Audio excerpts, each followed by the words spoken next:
A nossa palestra de hoje é sobre os judeus e os direitos humanos. Nós vamos falar um pouco sobre esse assunto, sobre os direitos humanos e como a filosofia judaica, ou seja, como os pensadores judeus, ao longo da história, ou pelo menos desde o momento que a gente pode dizer que há alguma coisa chamada filosofia judaica, porque os historiadores de filosofia sempre costumam discutir um pouco isso, se há uma filosofia judaica ou não. Mas você tem ao longo da história algumas pessoas notáveis, alguns pensadores judeus notáveis, que reagiram às questões do seu tempo, aos problemas do seu tempo, tentando pensar as dúvidas, as ansiedades de determinados períodos históricos, se utilizando de conceitos e categorias de cunho filosófico, tomados de empréstimo da filosofia clássica, da filosofia grega, da filosofia romana, né, e desses temas. Então, e desse universo que constitui o universo conceitual, de conceitos, de ideias da filosofia ocidental. Então, você tem filósofos judeus, né, ao longo do tempo. Isso é importante porque a filosofia, principalmente no campo do direito, ela é um dos sustentáculos para poder pensar uma série de questões relativas à lei, ao exercício da lei, aos alcances, aos limites, às formas, às questões de legitimidade do poder e uma série de outros temas que, no ponto de vista do Estado, sempre foram no Ocidente relevantes. Então, os judeus, quando a gente fala assim na filosofia judaica, nós vamos estar, na verdade, restringindo um pouco a filósofos e pensadores judeus de um determinado momento, de um determinado espaço geográfico específico, que é o Ocidente, né, e especialmente a Europa Ocidental. Mas a questão toda dos direitos humanos, como ela é colocada hoje em dia, que é um tema que é hoje tão complexo e confuso como era no século XVIII, esse problema, essa questão, ela tem raízes que vão além do iluminismo, vão além do Renascimento, vão além da Idade Média e repousam na tradição clássica, do direito romano, na filosofia grega. Esse tema era tão confuso na época dos gregos e dos romanos quanto é hoje. De forma diferente de outros povos, gregos e romanos, eles estabeleceram certas concepções que são a matriz e a raiz de tudo que veio depois. E os judeus, claro, tratando com isso, vão de alguma forma dialogar com essas concepções e com essas ideias, né? A principal delas, a principal inflexão, a principal abordagem que é importante para entender a origem de toda essa questão sobre os direitos humanos, diz respeito às especulações filosóficas de Aristóteles, de Platão e Aristóteles, a respeito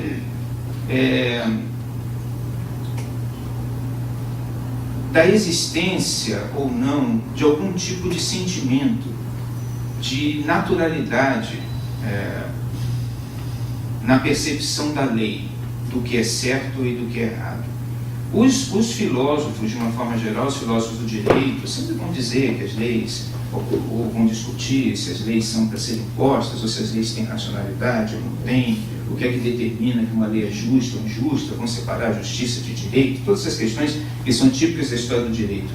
Mas é uma questão muito forte, tanto em Platão quanto em Aristóteles, de uma forma diferente, que é a crença de que existem certos sentimentos, existe uma intimidade do ser humano, uma percepção íntima do ser humano, do que vem a ser o certo e o errado. Existe algum tipo de predisposição natural para isso, algum tipo de inclinação para você distinguir, por exemplo,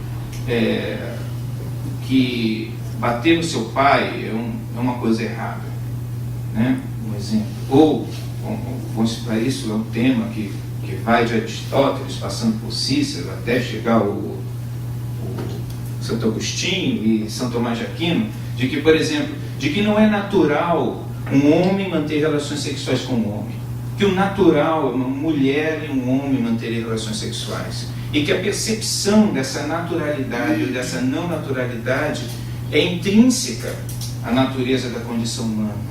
Essas ideias que eram ideias muito assim, os gregos acreditavam muito na universalidade da condição humana. Eles achavam que os seres humanos, aonde eles existiam, eles tinham, se eram seres humanos, eles tinham determinadas atitudes comuns, determinadas percepções comuns. Essa tese, essa percepção, os princípios para isso são diferentes, né?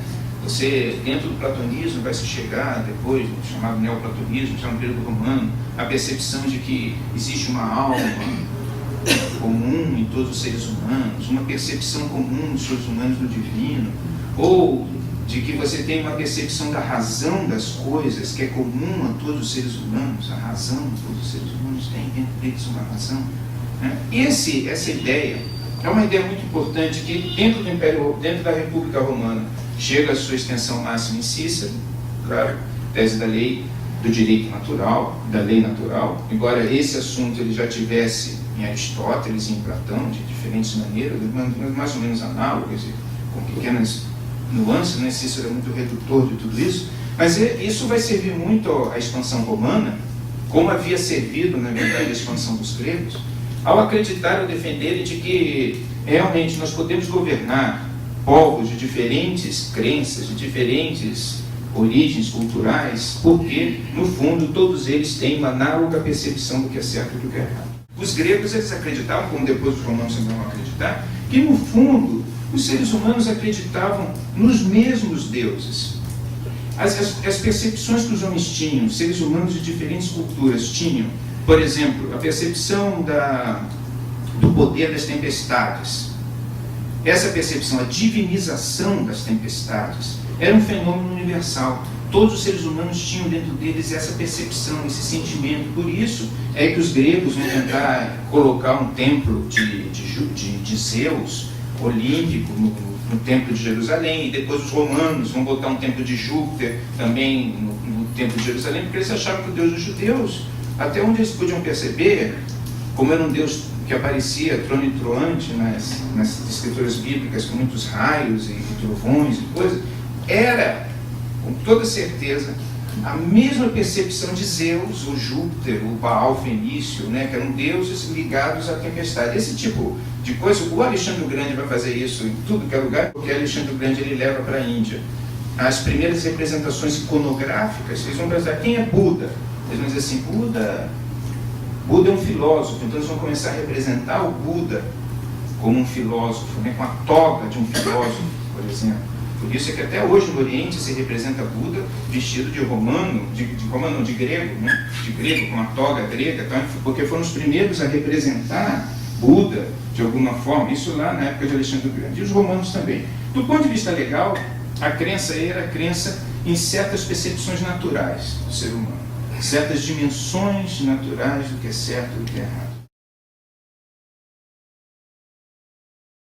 Esse tema é um tema muito importante na história do Ocidente. Não é importante em nenhuma outra história, na verdade, né? Mas na história do Ocidente é particularmente importante. Porque quando o Império Romano caiu, e aparentemente você teve a destruição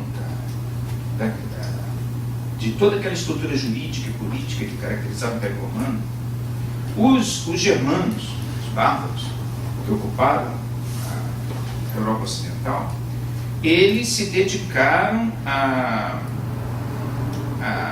reorganizar as estruturas administrativas à luz das perspectivas romanas.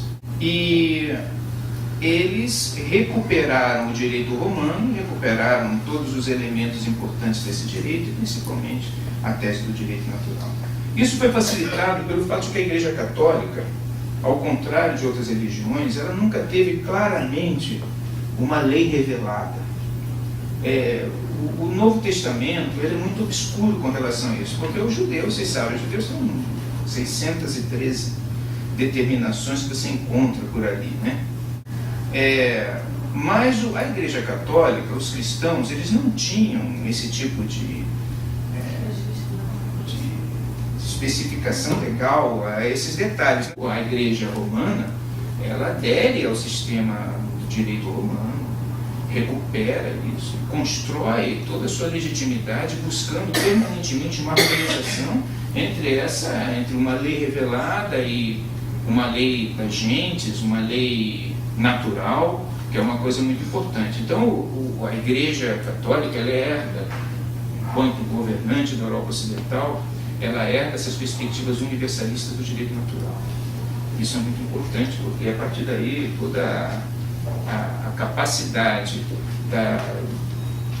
dos católicos no Ocidente em lidarem com os outros é muito maior e muito mais flexível do que outros povos que existiram por aí, que tinham a sua lei, o seu entendimento apenas, e não admitiam, não conseguiam entender bem que o fenômeno humano possuía uma mesma ordenação legal onde quer que ele existisse. É claro que o que é ser humano, precisamente, era uma coisa difícil de ser precisada naqueles tempos. Mas quando o São Tomás de Aquino vai realmente consolidar, depois de Santo Agostinho, você chega até São Tomás de Aquino, vai consolidar toda essa estrutura legal, vai pegar o direito clássico, vai pegar as concepções aristotélicas e vai consolidar a lei natural como uma realidade legal humana, universal, e vai dizer que todos os seres humanos têm a percepção do que é certo e do que é errado,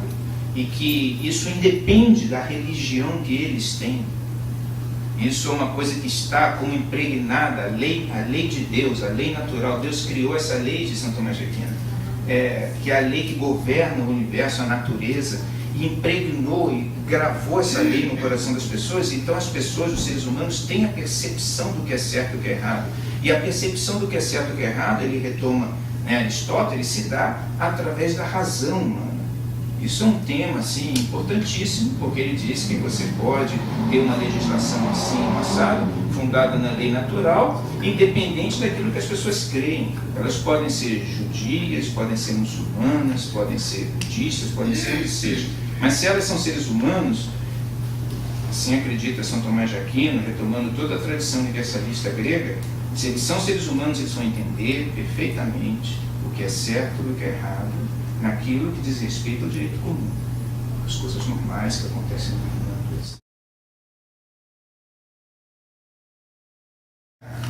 Os textos bíblicos, eles não são filosofia, embora muitos digam que essa literatura, principalmente a chamada literatura sapiencial, ou seja, aqueles livros de Jó, o Eclesiastes, os livros são atribuídos a Salomão, o Eclesiastes, o livro da sabedoria, principalmente o Eclesiástico, que não está na Bíblia hebraica, mas está na Bíblia católica. Esses livros, eles já expressam, assim, às vezes um pensamento proto-filosófico, certas questões conceituais um pouco mais elaboradas.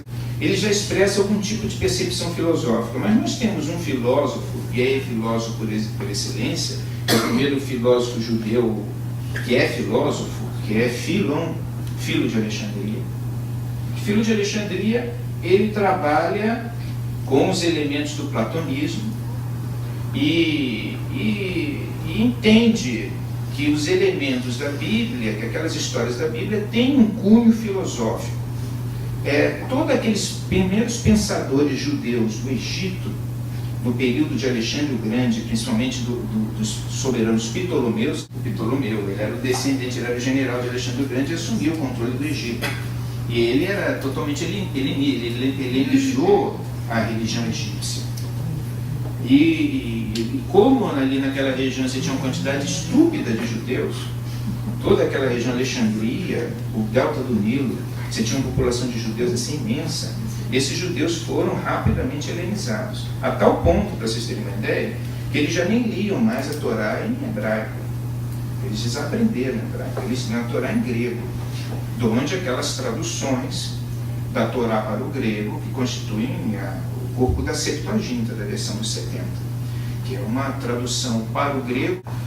Mas esses intelectuais, então, são muito influenciados pelo universalismo. Então você vai ter alguns pensadores dessa época que vão dizer, nessa perspectiva universalista, eles vão dizer o seguinte: olha, Moisés, na verdade, é Thoth, é o deus egípcio Thoth. Assim como Moisés escreveu, Tot, deu aos egípcios a escrita, o deus Tot, que nada mais era o deus Tot que Hermes, ele vai explicar.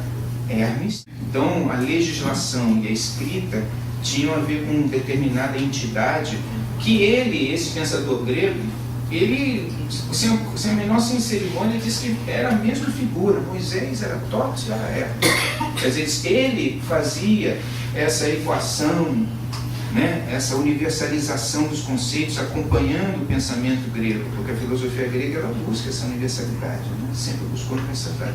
Filon de Alexandria é a mesma coisa. Se vocês pegam os textos de Filon, vocês vão ver que Filon ele trabalha o tempo inteiro tentando explicar, dentro da filosofia grega, todas as proposições, o que é que Moisés está dizendo, que tipo de coisa está falando, e que tudo isso tem uma explicação dentro da filosofia grega.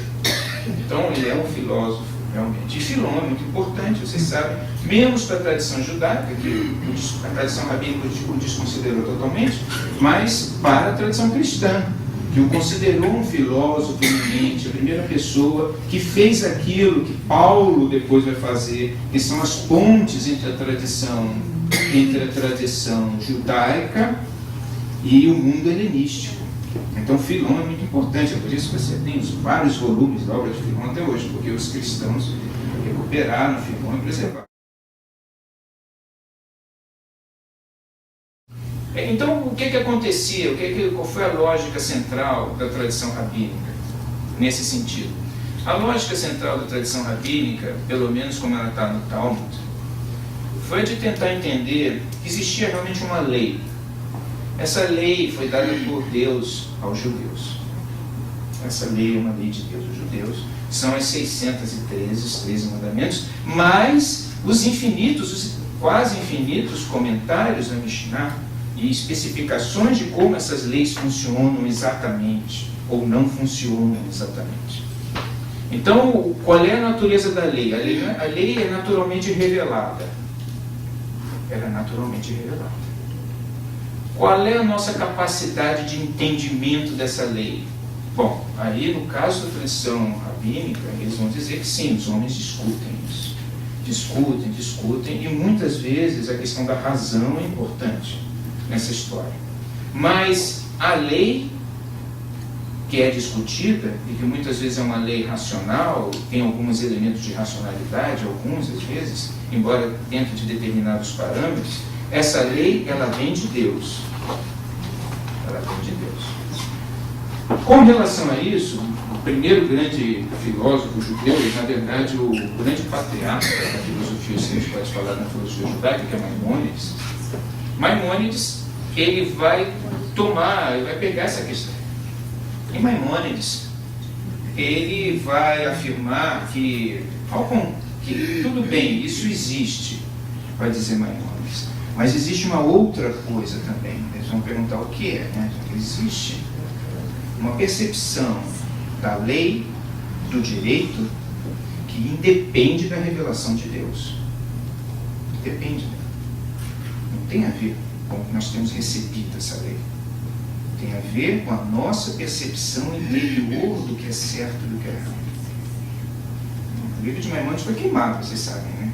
Tacaram numa fogueira depois, né? Mas o Maimônides é muito importante, porque o Maimônides estava dialogando com o pensamento clássico. Ele pega Aristóteles, pega a tese da lei natural, Proust traz essa tese da lei natural, etc. Então tem coisas que são naturais, nós podemos entender. E ele vai debater, e aí primeiro isso é conhecido, porque isso está no Guia dos Perplexos, ele vai debater com os filósofos da lei muçulmanos, que vão dizer para ele o seguinte: não existe isso.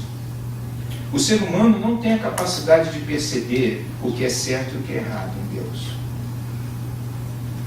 Aí nós não podemos. Deus, ele é absoluto naquilo que ele diz. Aí o Maimônides pergunta: mas se nós não podemos entender a razão da lei, como é que nós podemos saber que uma coisa é boa ou mal? Esse é o dilema de como é que é o nome daquele lá que está lá no Platão? Eutífilo. O que é bom porque é bom, ou é bom porque Deus diz que é bom, né? Aí ele diz, não, a gente tem que poder entender e distinguir o que é bom e o que é mal. Aí os filósofos muçulmanos vão dizer para ele, não, nós não podemos distinguir isso. Então como é que a gente sabe que uma coisa é boa ou mal? Os muçulmanos vão dizer, nós não sabemos. Nós não podemos saber o que é certo, o que é bom e o que é mal. Nós só podemos obedecer. O segredo, o mistério do bem e do mal, do que é correto ou não, está apenas em Deus. Aí Maimônides discordava. Ele falava, aí não tem sentido. Porque aí o que os seres humanos vão, é aristotélico, é clássico, né? É a questão toda da universalidade. Então o que os seres humanos vão fazer, eles vão fazer cegamente. A razão humana não tem valor nenhum. Então nós não podemos dizer, na verdade, nada sobre o mundo, nada sobre as coisas, nada sobre nada. Então ele vai dizer, existe sim, diz Maimônides, a nossa capacidade de entender por que um filho não pode bater no pai. Existe uma razão para isso, diz Maimônides. Qual é a razão básica? Bom, sei lá, os pais vieram antes dos filhos, os filhos são imaturos, os filhos não têm condições de entender direito a vida, etc, etc, etc. Ou seja, a lei natural ela existe. Filho não pode bater no pai, mas essa lei ela se torna compreensível para nós através da razão. Então esse pensamento de Maimônides é muito importante, porque ele funda um tipo de tradição, ele funda uma tradição legal na qual você admite, de uma forma geral, pensamentos como o de Maimônides, eles vão ser violentamente combatidos por uma questão muito simples, né? Elas transferiam para a razão humana e eles potencializavam a razão humana de tal forma que permitia aos seres humanos não resolver apenas as questões aqui, mas permitia aos seres humanos entender como Deus pensava. Isso é uma coisa muito específica, né? É uma coisa muito forte. Nós compartilhamos o nosso pensamento, ele é compartilhado em alguma dimensão com o pensamento de Deus. Isso é uma questão.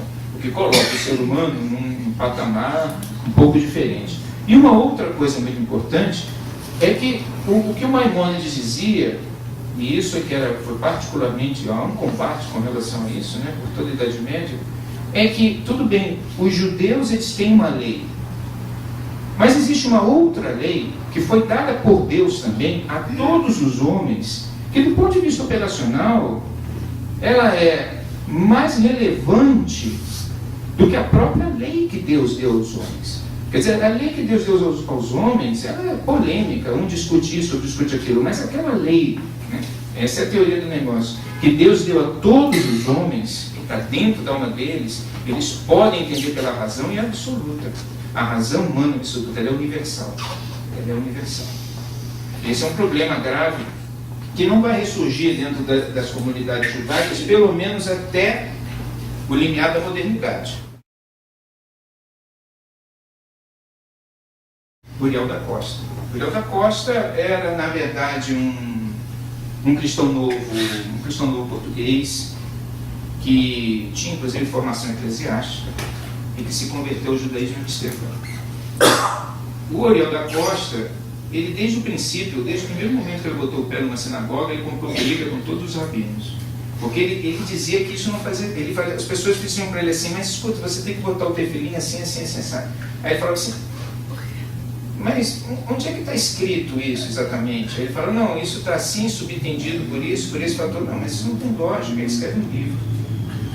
Logo dizendo que ele não concordava com isso, porque isso não estava escrito em lugar nenhum, e ele não via muita lógica, porque ele dizia assim, mas aqueles de lá botam o tefilim assim, aqueles outros botam o tefilim assim, o tefilim assado, então por que você está dizendo que esta é a forma de botar o tefilim? Se isso não está claro no livro, e se outros colocam os tefilim de outras maneiras? Então o que ele diz é o seguinte, a gente tem que buscar alguma coisa racional para isso. Esse é o primeiro livro que ele escreveu. Ele sofreu uma excomunhão, começou em Hamburgo, depois ele foi para Amsterdã e escreveu um livro sobre um tratado sobre a alma, sobre a imortalidade da alma, no qual ele dizia que ele não achava que a alma fosse eterna, que ele achava que todas as coisas acabavam. Ele expõe uma série de ideias, né? E ele expõe essas ideias sempre dizendo que é natural ser assim. existe uma ordem natural do mundo, que existe uma percepção natural das coisas, né? E ele vai defender, então ele vai ser o primeiro a defender a existência dessa lei natural. O Uriel da Costa, ele vai ser obrigado a um arrependimento formal na sinagoga de Amsterdã, e chicoteado e tal, 13 chicotadas, e toda a comunidade anda por cima dele, né? Que era o ritual de expiação, né? Que foi proibido depois do Frederico II na Prússia, mas que era um ritual de expiação comum nas sinagogas na Idade Média, para todos aqueles que tinham que se arrepender por alguma oposição herética. E ele acaba se suicidando, né? Mas ele acaba dizendo o seguinte: o último texto dele, que eu escrevi antes do suicídio, que se chama O Exemplo de Vida Humana, ele afirma que não existe, na opinião dele, ele acha que toda essa história é tudo uma invenção, e ele acha que o que realmente existe são as leis noanitas, as leis de Noé. Vocês sabem, aquelas leis que Deus deu a Noé, que esse é o tema, que aliás o Maimônides já tinha se referido a esse fato. Essas leis de Noé são aquelas disposições divinas que a tradição rabínica entendeu como aplicáveis a toda a humanidade, ou seja, Deus proíbe a idolatria, a blasfêmia, o derramamento de sangue, proíbe os pecados sexuais, o roubo, a ingestão de partes de animais vivos e obriga ao estabelecimento de cortes legais, né, de tribunais. Ele achava que essas leis, na verdade, eram leis naturais e que se os povos se restringissem a elas, que isso ele achava que era universal, a sociedade seria bem sucedida. Ou seja, o problema da lei natural é que ela era inviolável. Ela era inviolável. Ela era uma coisa dada por Deus e absolutamente inviolável. Vocês sabem que o Uriel da Costa é precursor de Spinoza, né? Ele é precursor de Spinoza, e Spinoza e outros pensadores vão romper com a tese de que a lei divina ela tinha alguma utilidade efetiva. A lei divina só tinha utilidade para aqueles que creem nela. Todos os pensadores iluministas, a partir de Uriel da Costa, vão começar a defender que o que existe, na verdade, são direitos naturais, direitos intrínsecos ao ser humano, que são inalienáveis, que são intocáveis. E esses direitos, tudo bem, ele tem a ver com Deus, mas eles não são específicos dos cristãos, nem dos judeus, nem do Islã, são universais. Essa ideia, que é a ideia do iluminismo, é a ideia que vai, em algum momento, culminar na ideia dos direitos individuais, inalienáveis, em Locke, e que depois culmina todas essas especulações sobre os direitos naturais humanos, que acaba se transformando nos direitos humanos. Muitos autores acham que esse processo, do ponto de vista filosófico, quebra definitivamente, ou pelo menos na modernidade, o que se chamaria de uma filosofia judaica. Muita gente, muitos historiadores da filosofia acham que o que acontece nessa época é que toda essa tradição de Maimônides, toda essa discussão sobre a lei natural dentro do judaísmo é interrompida pelo império da Kabbalah sobre o pensamento judaico, a partir de determinado momento. Que a Kabbalah ela acaba se transformando na filosofia oficial do judaísmo, e ela é uma filosofia adequada a vários princípios, etc., próprios do pensamento judaico. Essa tradição aristotélica, na verdade, ou platônica, da qual o Uriel da Costa e depois o Spinoza são de alguma forma intérpretes, ela só vai retornar no judaísmo no século XVIII. E a figura, há vários ali, né, figuras eminentes, a mais eminente delas é Moses Mendelssohn, que é o primeiro que, depois de tudo isso, ele tenta retomar os elementos da tradição clássica e dizer que sim, os judeus acreditam em direitos essenciais das pessoas humanas, independente da crença delas. Essa crença existe, vai dizer Moses Mendelssohn. Aí ele diz, ele vai de novo pegar as leis de Noé, as leis noanitas, dizer que isso é um embrião disso, e há uma batalha em torno disso entre pensadores judeus, porque muitos vão dizer que isso não existe, que na verdade as leis de Noé elas são obrigações de Deus, mas para o indivíduo se transformar um gentio, um gólio, se transformar num justo entre as nações, ele tem que estar além das leis de Noé. Ele tem que estar além delas. Não basta ele obedecer essas leis, eles têm que estar além delas. Então, o que é totalmente diferente da concepção de direito natural. Não, para você ser um ser humano, você não tem que estar além do direito natural. Você tem que estar totalmente dentro dele. Agora, o que é esse direito natural? Para Locke é o direito à liberdade, à propriedade do seu próprio corpo, por aí vai. Agora, o Mendelssohn é particularmente importante, porque Mendelssohn, ele vai afirmar, e isso os historiadores da filosofia concordam, né, de uma forma ou de outra, de que a questão do judaísmo, independente do judaísmo afirmar a existência desse direito natural ou não, o fato é que na própria Bíblia, a forma como Moisés discute com Deus o tempo inteiro, aí Deus fala, eu faço isso de acordo com a sua palavra, né? De acordo com o que você está dizendo, etc, etc. A forma como Deus e a maneira como na tradição talmúdica as questões legais são discutidas, conduz não necessariamente, e é por isso que vocês sabem, o Mendelssohn era muito amigo de Kant. Amigo não era muito não, eles se conheciam, na verdade, disputavam coisas juntos, mas se conheciam. Embora você possa não ter exatamente o tema do direito natural dentro da tradição judaica, exatamente isso, como você tem dentro da tradição cristã, e isso permitiu que a tese do direito natural fosse se retirasse dele as questões religiosas e se tornasse o eixo da construção das sociedades democráticas liberais, o que você tem, diz Maimonides, é uma extrema valorização da opinião humana, da razão humana. Então, independente de você não ter, você tem no judaísmo implícito, ele diz, o embrião da tese da autonomia moral. Da autonomia moral. Então, você não tem propriamente a percepção natural da lei, mas você tem a autonomia moral do sujeito, de alguma forma, consolidada.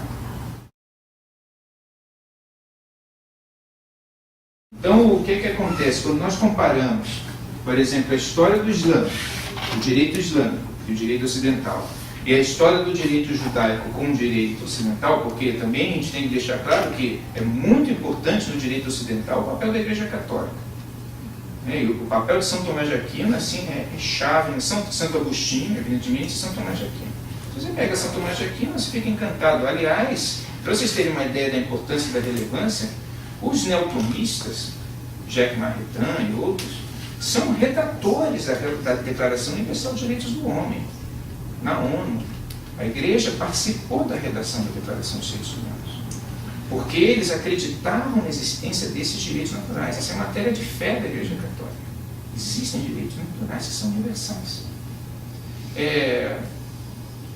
O que gravita em torno disso, ou seja, os judeus de forma subordinada, porque você também tem que entender o seguinte, a tese dos direitos naturais é muito útil para um sistema que precisa governar sobre pessoas que têm diferentes crenças. E a Igreja Católica governava pessoas de diferentes crenças e opiniões. Então, a mesma coisa no Império Romano. Então, a tese do direito natural facilita isso. Os judeus, eles nunca precisavam governar, eles só se autogovernavam quando era permitido isso a eles. Então, eles não tinham, na verdade, que esclarecer problemas relativos a outros povos, a outras crenças. Aliás, você vê isso muito claro no Talmud. Eles não discutem a religião dos outros, né? Não nos interessa os mínimos heréticos, os que estão do lado de fora, isso não é matéria de discussão nossa. Mas, no caso do Islã, que é uma religião que governava pessoas diferentes, fica muito claro o que a ausência da tese do direito natural propiciou. O Islã, o direito islâmico, são aqueles especuladores que tentaram criar uma filosofia islâmica parecida com a filosofia grega, mas esses são minoritários, né? Isso nunca predominou, porque a filosofia islâmica é muito clara, porque, ao contrário de Jesus, Muhammad deixou ali um rol de leis que disciplinam tudo. Deus, no Islã, falou sobre todos os assuntos, do casamento, a herança, contratos, relações comerciais, todo tipo de coisa. E se não bastasse isso, ainda tem aqueles hadiths, as sunas, que tratam desses assuntos especificamente. Então, no caso do Islã, como eles não têm a tese do direito natural, eles não acreditam que exista alguma coisa que Deus deu aos homens, que está impresso no seu coração, independente da sua religião. Porque você vê, embora haja dúvida, e essa discussão continua, né? Se os judeus têm isso ou não, de qualquer forma, os judeus valorizavam muito a razão e tinham as leis de Noé, que eram leis para os povos, que eram sagradas também. Os muçulmanos nunca distinguiram isso. Os muçulmanos é o seguinte: você está na UMA, é paz, ou fora da UMA, a comunidade dos fiéis, é estado de guerra, é barbárie. A única lei legal é a lei de Deus, a única lei legítima é a lei de Deus. Então o Islã nunca acreditou que entre um muçulmano e um fiel existisse algum tipo de percepção legal comum. E aí você, quando compara então o direito judaico com o direito de desenvolvimento, você vê. De qualquer forma, os judeus tiveram condições de se adaptar às estruturas legais do Ocidente de uma forma que o Islã nunca teve, ele continua não tendo condições de se adaptar às regras do direito ocidental. Então, de qualquer forma, os judeus, acreditando ou não no direito natural, você vai ver isso claramente no século XIX, os judeus são capazes de adequar os seus princípios, eles são capazes de conceber uma legislação que emana da autonomia moral do sujeito. Mesmo que essa legislação exista sob determinados parâmetros específicos, que são parâmetros judaicos, mas a construção de concepções democráticas do poder dentro do judaísmo consegue se desenvolver, e aí, principalmente a partir do movimento sionista, por excelência.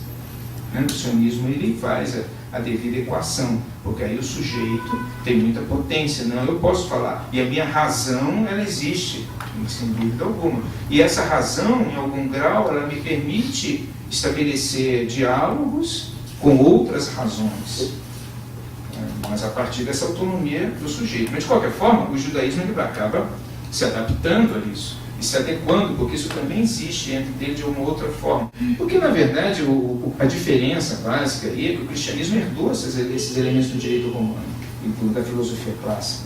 Coisa que, dentro do judaísmo, isso sempre foi visto como um elemento de assimilação. Quer dizer, uma pessoa como Maimônides, por exemplo, que falava sobre Grécia e Aristóteles, ele era tido como um assimilado, porque ele estava introduzindo razões que não estavam na Bíblia e não estavam no Talmud.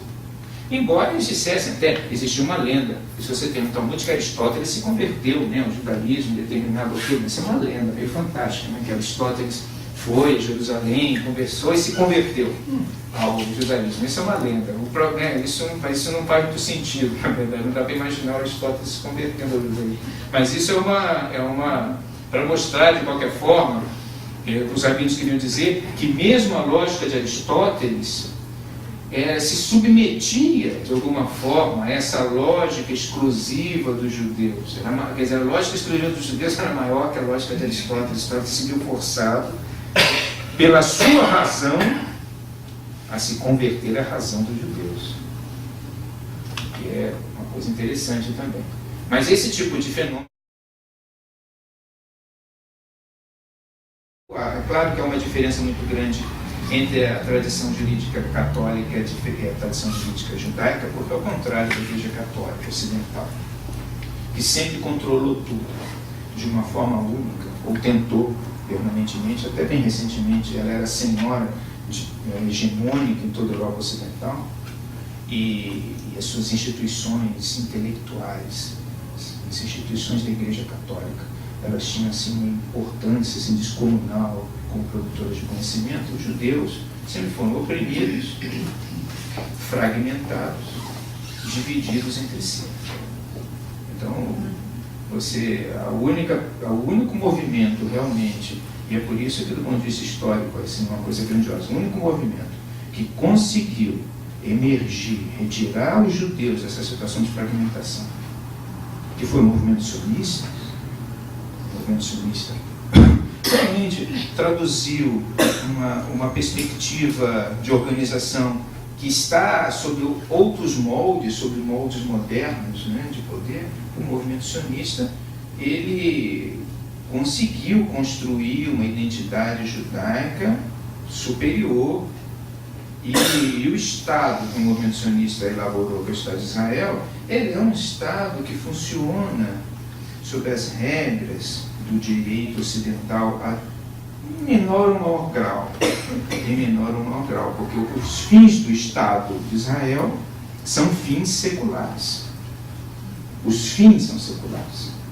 Não quer dizer que do ponto de vista institucional, o Estado de Israel seja secular, porque institucionalmente ele não é secular. Né? Quem controla todos os casamentos, nascimentos, enterros são os rabinos. Mas os fins do Estado são seculares, ou seja, o objetivo do Estado não é a redenção, a ressurreição dos mortos ou qualquer coisa do gênero. O fim do Estado é o bem-estar do indivíduo neste mundo. Né? Então, e do ponto de vista da política pública, que é o terceiro grau de secularização, também você tem políticas públicas, muitas delas desvinculadas da religião. Então isso foi uma forma de aproximação. Então a tese dos direitos humanos, ela acabou encontrando entre os judeus, a partir do momento que os judeus, a tradição judaica, independente de compartilhar ou não da tese dos direitos essenciais da pessoa, porque esse é o grande problema, no fundo, da própria tese dos direitos humanos enquanto tal. Né? Os direitos humanos, eles partem do princípio, como na sua evolução, enquanto desenvolvimento do direito natural, de que os seres humanos, eles têm naturalmente e de forma assim inviolável determinados direitos intrínsecos a eles. Essa é a tese. A origem dessa tese é clássica, aristotélica, platônica, e ela é, em sua essência, religiosa. Porque ninguém consegue realmente comprovar se os seres humanos têm esses direitos essenciais. Né? Isso é uma crença. Agora, os judeus, eles não tinham essa crença do ponto de vista universal, mas eles tinham a crença na capacidade humana de entender isso, de aceitar e construir isso. Então, os judeus convergiram, felizmente, dos valores dos direitos essenciais das pessoas, em algum momento. Não de forma total, como a gente pode ver, basta ir a Israel você vê isso. Muitos judeus simplesmente não concordam com isso. Nem que as pessoas tenham autonomia realmente, moral, autonomia, sejam livres ou autônomas.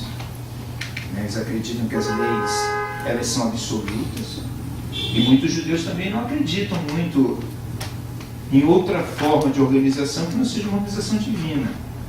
Mas mesmo assim, diversos e segmentos consideráveis dos judeus acreditam nisso sim. E buscam, na tradição judaica, elementos para legitimar as teses da defesa da liberdade e a defesa da autonomia, que são os elementos fundadores das modernas democracias, né? E do império de uma sociedade que busca a consolidação desses direitos. O Kant achava que talvez eles nunca sejam realmente realizados, né? Mas que são um horizonte moral e de grande valor ético para a humanidade, e talvez a maior das conquistas que a humanidade realizou, que é esse projeto de consolidação de uma sociedade onde os direitos essenciais, invioláveis das pessoas humanas, nessa crença, sejam realmente consolidados.